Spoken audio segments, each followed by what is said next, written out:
o título da nossa mensagem é: Não torne a graça de Deus inútil.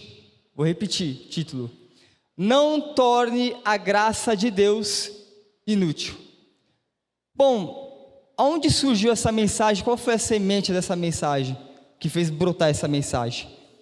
1 Coríntios capítulo 15, versículo 10, por favor.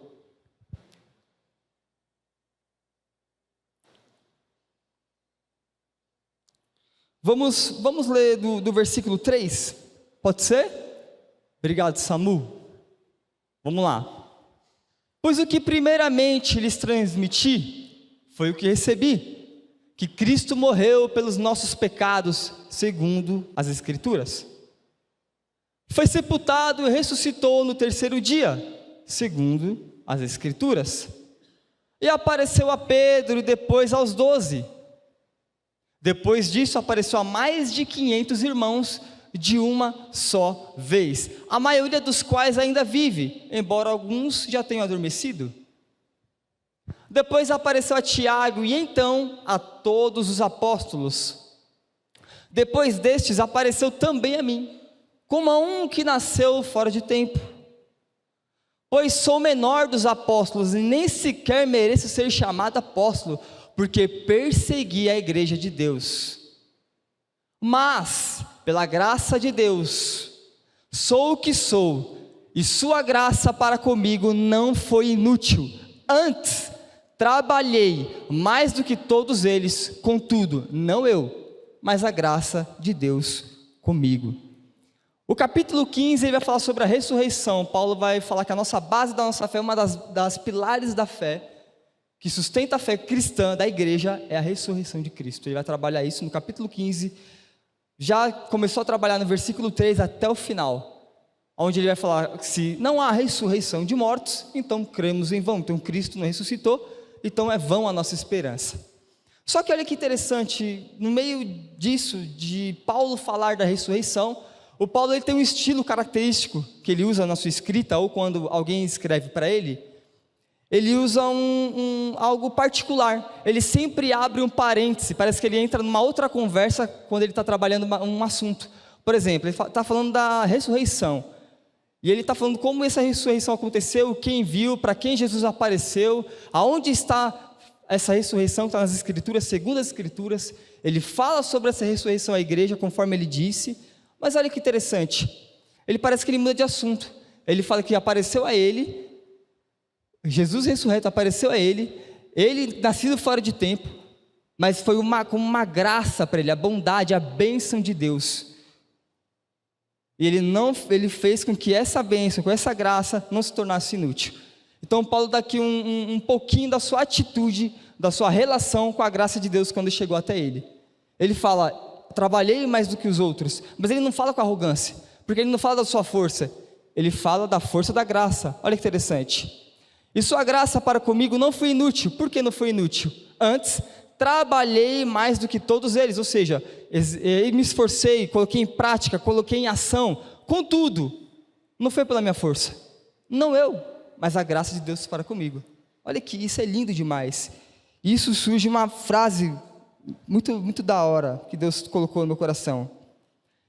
Paulo fala da graça que ele recebeu e que fez ela valer a pena. E diz que mesmo ele fazendo ela valer a pena, ele só viveu o que viveu por conta da própria graça que o capacitou para tal. Ou seja, ele só viveu ela por causa dela, da graça de Deus. E a graça de Deus é o favor imerecido, a bondade e a misericórdia para nós, pecadores, que merecíamos o castigo eterno, mas Deus escolheu na sua infinita amor, sabedoria e bondade, nos perdoar e nos derramar esta graça. Perfeito, Cris. Entendi. Paulo se relacionou com essa graça que ele recebeu, não tornou ela inútil. Antes de tudo, ele viveu ela, colocou ela em prática, fez ela valer a pena, pela força da própria graça que o capacitou. Perfeito. Mas e o Senhor? E o Senhor Deus em tudo isso? Bom, tem um texto onde está no sermão profético de Jesus, no capítulo 24 de Mateus ao capítulo 25. O capítulo 25 ele é praticamente um alerta de Jesus, uma advertência para que nós não sejamos apáticos nos fins dos tempos. No capítulo 25 de Mateus, no versículo 24 ao 30, Samuca, por favor. Mateus 25, 24 ao 30. Onde Jesus ele usa a parábola dos talentos. Um foi dado 2, outro foi dado 5 e a outro 4. O de 5 e o de 4 fizeram multiplicar, só que o de 2 enterrou. Então Jesus ele revela o coração de Deus e o seu próprio coração também acerca daqueles que não multiplicam. Olha só que interessante. Mateus 25, versículo 24 ao 30. Por fim, aqui já está terminando a parábola dos 10 talentos. Por fim, veio o que tinha recebido um talento. Perdão, falei 2, mas é 1. E disse: eu sabia que o Senhor, ou seja, ele conhecia, que o Senhor é um homem severo, que colhe onde não plantou e junta onde não semeou. Por isso tive medo e saí e escondi o seu talento no chão. Veja, aqui está ao que pertence ao Senhor. O Senhor respondeu: servo mau e negligente, você sabia que eu colho onde não plantei e junto onde não semeei? Então você devia ter confiado meu dinheiro aos banqueiros, para que quando eu voltasse, o recebesse de volta com juros. Tire um talento dele, entregue-no ao que tem 10. Pois aqui tem, mas será dado, e terá grande quantidade. Mas aqui não tem, até o que tem lhe será tirado. E lancem fora o servo inútil nas trevas, onde haverá choro e ranger de dentes. Então aqui a gente vê Jesus está revelando como é que o reino pensa acerca daqueles que não fazem valer a graça de Deus. Essa graça, essa bondade, essa misericórdia, essa superabundância que abundou nós pecadores. Olha que lindo isso. Essa graça maravilhosa. Então nós vemos aqui o coração do reino de Deus acerca daquilo que nós recebemos. A expectativa dos céus, que nós multiplicamos aquilo que nós recebemos.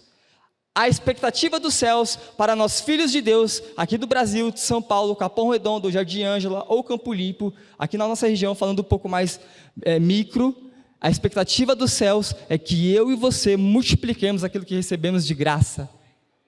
No contexto do Mateus 25, quando Jesus dá o alerta do profético dos fins dos tempos, junto com as 10 virgens, as 5 loucas e as 5 prudentes, aqui nós não vemos nenhum momento que eles mereciam algo, mas eles os entregou. Jesus fala da parábola que eles os entregam algo. No contexto, conforme você vai estudar em casa, eu te encorajo a estudar esse capítulo em casa, você vai perceber que não há mérito nenhum daqueles que receberam os talentos, mas puramente graça e misericórdia de Deus Altíssimo. Até aqui, amém, gente? Dando para compreender? Amém? Glória a Deus. Então nós vemos a atitude de Paulo, não deixou a graça do Senhor ser inútil, muito pelo contrário, ele fez ela valer a pena, mas pelo poder da própria graça. E aqui no Mateus 25 a gente viu o coração do Pai, ou seja, como o reino pensa acerca daqueles que têm os talentos do céu. E trazendo um pouco para a mensagem, os talentos que nós recebemos, essa graça. Perfeito. Mas o que a palavra de Deus pensa e como ela trata a graça que Ele nos transmitiu? Bom, a palavra de Deus trata a graça a qual nós fomos transmitidas a nós de extrema importância. A importância de se relacionar com a graça a nós transmitida. Então o reino leva a sério isso. Então esse é o primeiro tópico que a gente vai trabalhar, que é a importância de se relacionar com a graça de Deus a nós transmitida. O reino leva a sério a forma que nos relacionamos com essa graça. Filipenses 2, versículo 12 ao 18. Por favor, Samuquinha.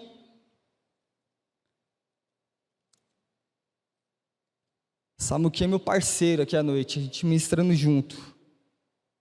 Filipenses 2, versículo 12 ao 18.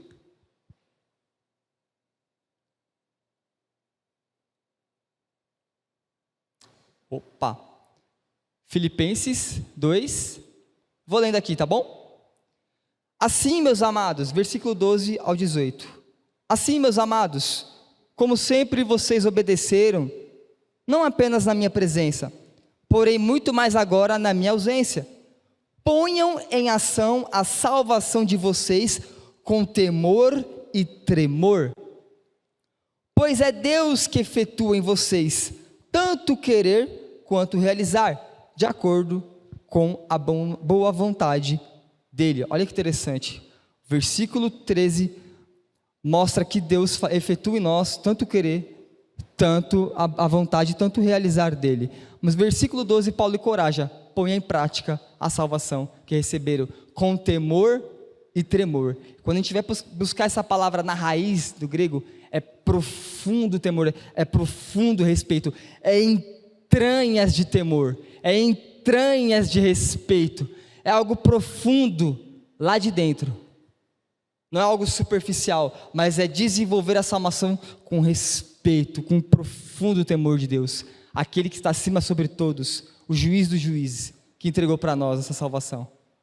Olha que lindo isso. E no versículo 14, ele continua: façam tudo sem queixas nem discussões, para que venham tornar-se puros e irrepreensíveis, filhos de Deus inculpáveis no meio de uma geração corrompida e depravada, na qual vocês brilham como estrelas no universo. Olha que lindo isso. Você já viu a estrela brilhar nos céus? No horizonte azul ainda dá para ver as estrelas, lá mais para a zona sul de São Paulo. Mas uma vez eu viajei para Minas, eu fiquei encantado, aquela escuridão, o grilo cantando e as estrelas brilhando. Enquanto eu leio esse texto, essa imagem vem na minha cabeça, e eu olho e falo: uau, então quer dizer que quando nós aplicamos a salvação, quando nós colocamos ela em ação com temor e tremor, quando nós vivemos elas de forma prática, sem discussão, de forma irrepreensível, como filho de Deus, no meio de uma geração corrompida e depravada, ou seja, quando Paulo fala geração corrompida e depravada, e ele aponta a nós como estrelas que brilham no universo, ou seja, essa geração corrompida e depravada está na escuridão comparado ao universo, escuridão comparado ao universo. E quando os filhos de Deus põem em prática aquilo que receberam, não deixam que a graça do Senhor se torne inútil em sua vida, mas faz com que ela frutifique. Irmãos, nós brilhamos como essas estrelas do universo. Olha que lindo. Espero que quando você sair aqui, você olha para o céu e você fala: uau, lembrei do texto. Olha que lindo, vamos lá. Eu vou voltar do 14. Por favor, Samuquinha, para a gente não perder o contexto. Façam tudo sem queixas nem discussões. Perfeito, forma prática. Para que venham se tornar puros e irrepreensíveis, filhos de Deus inculpáveis no meio de uma geração corrompida e depravada, na qual vocês brilham como estrelas no universo, retendo firmemente a palavra da vida, ou em outra tradução, firmando-se na palavra da vida. Assim, no dia de Cristo, assim, no dia de Cristo, naquele grande, esperado dia, eu mergulharei de não ter corrido nem me esforçado inutilmente. Pode fechar aqui, pode travar o versículo. Olha que lindo isso. Até Paulo não queria que a igreja de Filipenses tornasse todo o trabalho de evangelismo, de consolidação, de discipulado, de formação de líderes, de formação de pregadores, de pregadoras, de pastores, de profetas, de apóstolos, se tornasse inutilmente. E a expressão aqui é linda: assim no dia de Cristo, eu mergulharei de não ter corrido nem me esforçado inutilmente, porque vocês não deixaram com que essa graça fosse feita de qualquer forma, levada de qualquer forma. Isso é lindo demais. Vamos correr um pouquinho. Hebreus 5, versículo 11 ao 14. A importância de se relacionar com a graça de Deus a nós transmitida. Hebreus 5, do versículo 11 ao 14. Vou lendo aqui para a gente ganhar um tempinho. Esse texto é maravilhoso, gente. Eu sou apaixonado por ele. Eu sou suspeito. Hebreus 5, 11 ao 14 diz assim: olha a seriedade que a palavra trata da importância de nos relacionarmos e de colocar em prática a graça a nós transmitida. Quanto a isso, temos muito o que dizer, coisas difíceis de explicar. Aqui me dói ler esse texto, mas nós precisamos ler. Porque vocês se tornaram lentos para aprender. Olha, versículo 12. embora a esta altura já devessem ser mestres, ou no tempo decorrido, algumas versões, precisam de alguém que ensine a vocês novamente os princípios elementares da palavra de Deus. Estão precisando de leite e não de alimento sólido. Quem se alimenta de leite ainda é criança e não tem experiência no ensino da justiça. Mas o alimento sólido é para os adultos, os quais, pelo exercício constante, tornam-se aptos para discernir tanto o bem quanto o mal. Portanto, deixemos os ensinos elementares a respeito de Cristo e avancemos para a maturidade, sem lançar novamente o fundamento do arrependimento de atos que conduzem à morte da fé em Deus. Pode fechar aqui. Olha que interessante, aqui é uma igreja de convertidos do judaísmo ao cristianismo, aonde o escritor de Hebreus ele está comparando a nova aliança em Cristo em relação à velha de Moisés, a antiga. A nova aliança, a antiga era boa, bacana, mas a nova, perfeita e excedia, porque é a pessoa de Cristo. Mas olha que interessante, ele usa um termo que me quebra, me rasga, me dilui. Ele fala, embora a esta altura, em outra versão ele diz, embora o tempo decorrido já eram para serem mestres, ou o que ele quer dizer? Todos vão ser mestres? Dom ministerial de mestre? Não, mas todos já eram para estar avançando em compartilhamento, semeadores, já eram para estar semeando, já eram para estar levando avante, já era para que esses assuntos elementares dos céus, a graça já era para ser algo natural do cotidiano da igreja, e não algo que de novo devia tirar alguém e realocar lá para a igreja de Hebreus para de novo pavimentar. Isso é doído a gente ler, porque a gente vê que o pensamento dos céus é de avanço. Eu não me alegro de ler esse texto, nem me alegro de olhar para esse texto, olhar para o século 21 e ver que infelizmente estamos vivendo isso. Eu não me alegro, meu coração se entristece. Porque a palavra de Deus, ela trata como algo importante a forma de a gente se relacionar com essa graça. A graça nos transmitida de graça, sem merecer. Eu não sei se você gosta da forma que eu vou expor aqui, mas eu me comparo a um mendigo, a um morador de rua, moribundo, na sarjeta. Jesus passando e falando, você quer minha graça? A única coisa que eu faço é isso. Eu quero essa graça. Eu quero essa graça. Eu me comparo a esse mendigo, porque eu nada fiz para merecer essa graça. E o reino espera de mim, ele tem expectativas que a igreja, ela coloque em ação, com temor e tremor, e que a gente avance em maturidade, para a honra e glória dele, não para a minha glória, não para a sua glória, mas para a honra e glória dele, para que a gente possa ser semeadores, para que a gente venha a ser não crianças no entendimento. A palavra diz que nós devemos ser crianças diante do mal, mas no entendimento maduros. Isso e como que eu cresço, Cris, na prática constante da palavra da justiça, conforme ele mesmo diz aqui. Quem se alimenta de leite ainda é criança, não tem experiência no ensino da justiça, mas o alimento sólido é para os adultos, os quais, pelo exercício constante, tornaram-se aptos para discernir tanto bem quanto mal. A maturidade de Paulo, 11 anos na Arábia, o crescimento que ele teve exponencial, em Antioquia também ele começa a atuar, ele é um dos mestres ali da igreja de Antioquia, conforme a gente lê que na igreja de Antioquia havia profetas e mestres. Onde se deu esse crescimento? Ele não deixou que a graça de Deus se tornasse inútil, como ele mesmo disse, muito pelo contrário, ele colocou em prática, ele fez com que ela ganhasse forma na vida dele, e que ele se tornasse um semeador, ou um jarro, transborda e cai dos lados e molha o chão. É isso que nós devemos ser, eu devo ser também, essa palavra é para mim. Eu quero ser um jarro, esse vaso de barro imperfeito, onde a graça de Deus, o líquido da graça nos encha, me encha, te encha, e transborde e caia ao redor. É isso que o reino dos céus espera de nós. Aleluias por isso. Obrigado, Jesus. Você é lindo. E nós temos aqui, nós temos aqui os benefícios da graça, ou as riquezas da graça. Efésios 1, versículo 7. só para a gente dar base no próximo tópico, que é os benefícios da graça ou as riquezas da graça.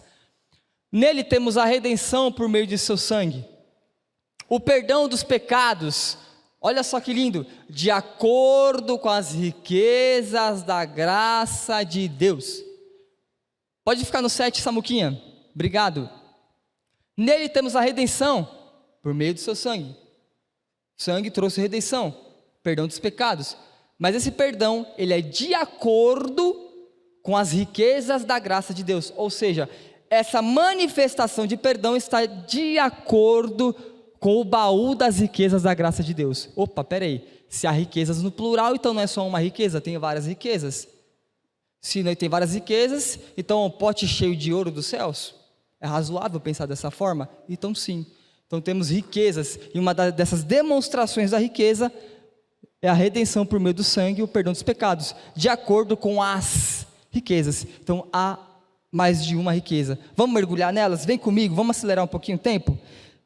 Vamos lá, Ezequiel, versículo 36, aliás, é o capítulo 36, versículo 26 ao 32.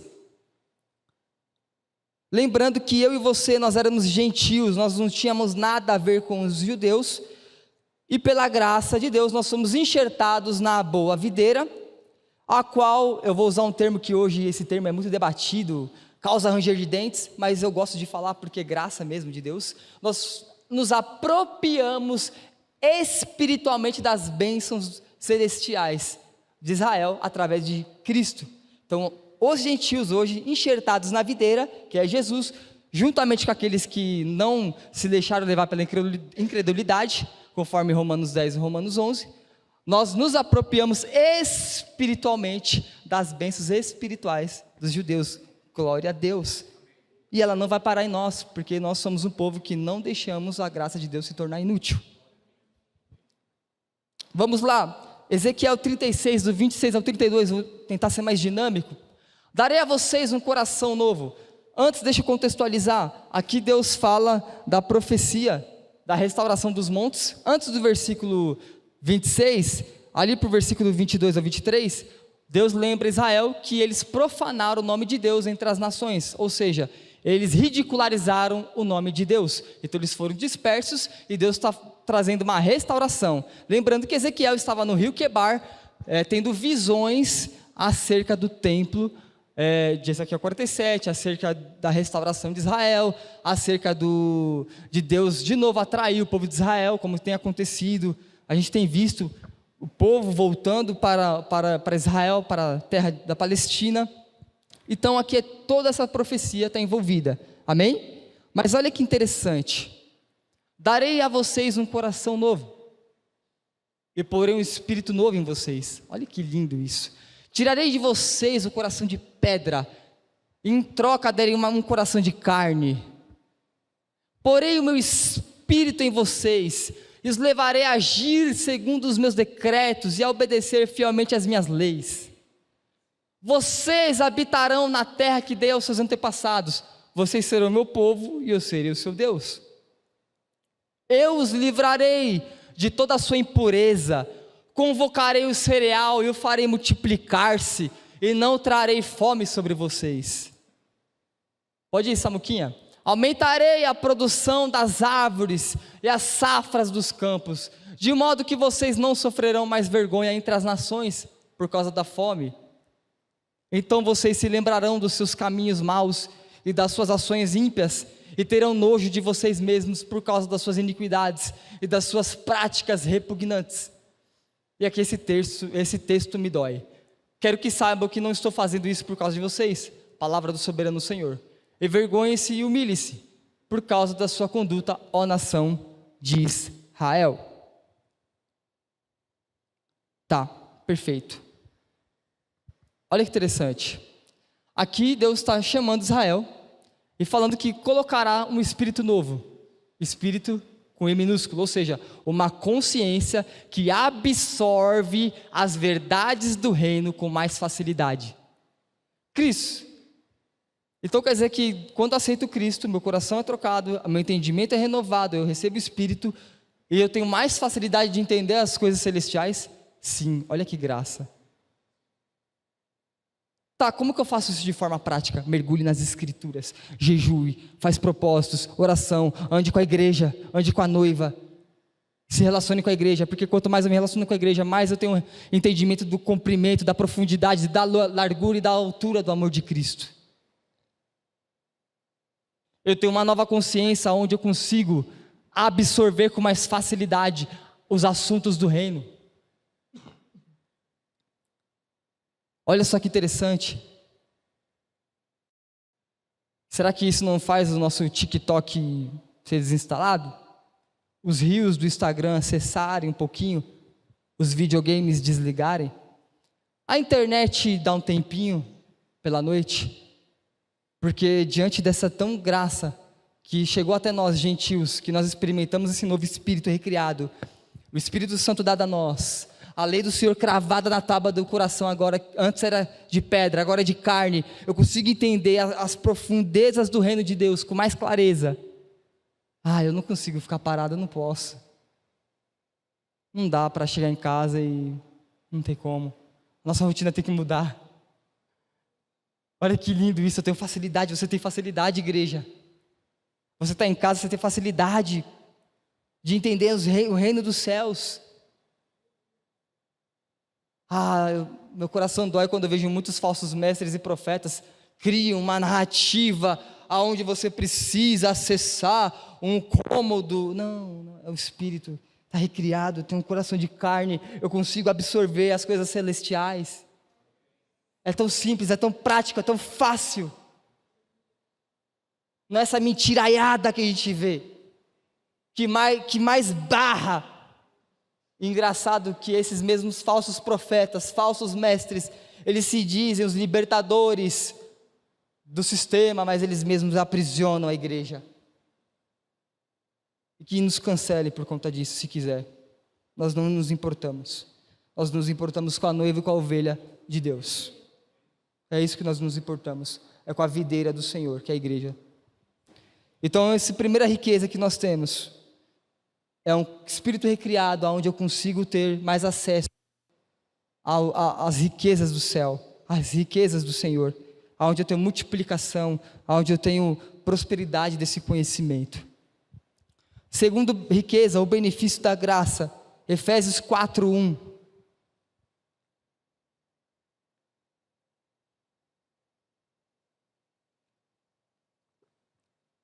Como prisioneiro no Senhor, rogo-lhes, olha que linda essa fala de Paulo, rogo-lhes que vivam de maneira digna da vocação que receberam. Recebemos uma vocação de ser igreja, recebemos uma vocação de pregar o evangelho, recebemos uma vocação, eu estou falando de vocação geral. Se eu for para particular, aí dá pano para manga, porque cada um, Deus levantou, um para política, a gente aprende aqui isso sempre no final do ano, na escola dos ministérios, para artes, para música, para escola, para família, para igreja. Eu estou falando aqui de geral, e se a gente for para o personalizado que Deus tem para cada um de nós, a gente vai ter bastante exemplo bíblico. Filipenses 1:27, continua com essa vocação, temos uma vocação, um chamado, não estamos aquém, olha esse benefício. Filipenses 1:27, não importa o que aconteça, exerça a sua cidadania de maneira digna do Evangelho de Cristo, aleluia, para que assim, quer eu vá e os veja, quer apenas ouça a seu respeito em minha ausência, fique eu sabendo que vocês permanecem firmes num só espírito, lutando unânimes pela fé evangélica. Olha que linda essa vocação, um só espírito com a igreja. Eu não coloquei aqui, mas eu não preciso abrir essa muquinha, mas em Gênesis, se não me engano 11, na construção da Torre de Babel, eles estavam unânimes construindo algo que era mal, que era uma motivação ruim, e Deus veio e confundiu as línguas. Em Cristo Ele pega a gente, com as línguas todas confundidas, traz um só espírito, e nos faz unânimes num só propósito. Ele faz ao contrário. Em Babel, confunde, porque essa obra aí é do mal, é humana, é carnal, diabólica. Eu vou fazer algo melhor, eu vou pegar os gentios, vou pegar os judeus, eu vou pegar o do Capão, vou pegar lá da Zona Norte, a Zona Sul, vou fazer um só espírito, unânimes pela fé evangélica. Olha só que lindo isso. Exercer a cidadania de maneira digna. Isso é lindo demais. Então, Cris, mas é tão simples, essa vocação que a gente recebeu, que é ser igreja, que é ter um só pensamento, é tão simples, mas tão poderoso.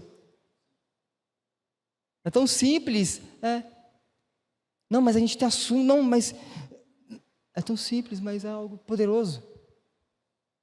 Tira essa base simples para você ver, tira essa base. Vamos supor que esse texto é essa rodela. Tira essa rodela, vê se fica de pé. Ele tomba. Parece simples, mas que nos conecta. Casa dividida não prospera, o Senhor não chamou. O benefício da graça, as riquezas da graça é unânimes por uma fé. Bom, vamos correr para o mesmo que nos deu essa graça, nos manterá firmes se vivermos nela. O Ministério de Louvor pode subir. Por gentileza, me ajude, preciso de vocês. Então nós temos aqui uma graça que recebemos, a qual nós não vamos torná-la inútil, nós vamos multiplicar ela, fazer com que ela ganhe forma em nossa vida.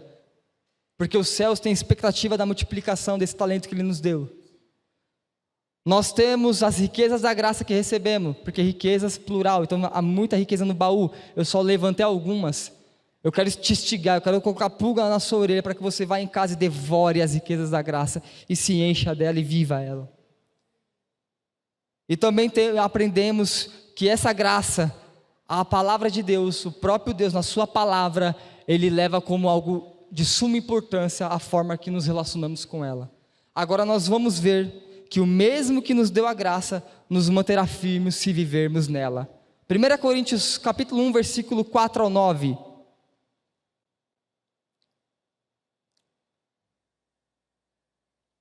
Vamos lá. Sempre dou graças a meu Deus por vocês, por causa da graça dele, da graça que receberam em Cristo Jesus. Pois nele vocês foram enriquecidos em tudo, isto é, em toda palavra, em todo conhecimento. Nós não somos um povo ignorante. Versículo 6. Porque o testemunho de Cristo foi confirmado entre vocês, de modo que não falta a vocês nenhum dom espiritual, enquanto vocês esperam que o nosso Senhor Jesus Cristo seja revelado. Ele os manterá firmes até o fim, de modo que vocês serão irrepreensíveis no dia de nosso Senhor Jesus Cristo. Fiel é Deus, o qual os chamou à comunhão com seu Filho Jesus Cristo, nosso Senhor. Samuquinha, pula para mim, 1 Coríntios 15, versículo 1 ao 2. O mesmo que nos deu a graça nos manterá firmes se vivermos nela. 1 Coríntios 15, versículo 1 ao 2. E você pode se pôr de pé, por favor. Irmãos, quero lembrá-los do Evangelho que preguei a vocês, o qual vocês receberam e no qual estão firmes. Por meio deste Evangelho, vocês são salvos, desde que se apegue firmemente à palavra que preguei. Caso contrário, vocês têm crido em vão. A conclusão é: nós só vivemos o que vivemos por conta da própria graça que nos capacita para tal, ou seja, só vive ela por causa dela. Que o Senhor não ache essa graça mirrada em nós, mas forte, crescida, desenvolvida em nós. Igreja, essa graça foi dada a mim e a você de graça. Há uma importância a ser dada a ela. Ela tem riquezas, e o mesmo que deu nos manterá firmes se vivermos nela. Temos uma responsabilidade, mas também temos uma promessa de ser firmes nela, se nos mantermos nela. Quem prometeu é fiel para cumprir. Feche seus olhos comigo. Eu não sei como o Espírito Santo te ministrou durante a ministração. Eu sou limitado, mas Ele não é. Eu fui até aqui e Ele pode ir além, porque Ele faz infinitamente mais do que pedimos ou pensamos. Espírito, obrigado, Espírito Santo, porque o Senhor nos faz entender as riquezas através de Ti. Eu sou limitado, mas o Senhor não é. O Senhor tem um clamor urgente nesses últimos dias para a Tua igreja. O Senhor tem falado sobre conserto, sobre conversão, sobre aproveitar. Nós estamos num país, Espírito Santo, que nós temos liberdade. Nós não queremos deixar com que essa graça seja inútil, mas queremos que ela ganhe forma e ela seja semeada no Brasil. Jesus, obrigado. Obrigado por segurar as águas. Obrigado por ser essa barragem, por segurar as águas da perseguição no Brasil. E dando tempo da Tua igreja do Brasil despertar para ministrar a palavra com mais ousadia. Eu sei que isso já tem acontecido e o Senhor tem ganhado forma cada vez mais. E eu te agradeço, Espírito, pelo cuidado e pelo amor, por ainda ser longâmino conosco. Nós queremos correr a boa caminhada da fé. Nós queremos chegar no final dela e olhar e falar que está aqui para o Senhor. Nós demos tudo de nós, a honra e glória do Senhor. Senhor, se estamos aqui pedindo a Ti, e o Teu Espírito nos encoraje, é porque a gente não tem força em nós mesmos. Mas o Senhor já tem testemunhado nesse ministério, Pai, essa graça. Mas nós queremos com que ela cresça cada vez mais. Nós queremos ser colaboradores. O Senhor nos chamou para isso, Pai. Nós queremos valer a pena. O Senhor podia nos estalar de dedos fazer tudo, mas a Tua graça, Pai, nos chamou a ser cooperadores. Nós não queremos deixá-la inútil. Obrigado, Jesus. Obrigado, Jesus. Nós precisamos disso, Jesus. Precisamos do Teu encorajamento. Oh, riquezas. Oh, Senhor, as Tuas riquezas, tão suave a Tua graça, tão doce ela é. Obrigado, Jesus. Nós éramos um povo perdido, nós éramos gentios.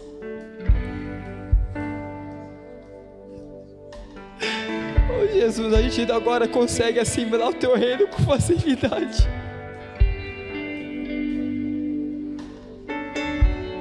Oh, Jesus, obrigado. Obrigado, Jesus. Obrigado, Jesus. Deixa o Espírito ministrar você, irmão. Deixa ecoar essas palavras no seu coração.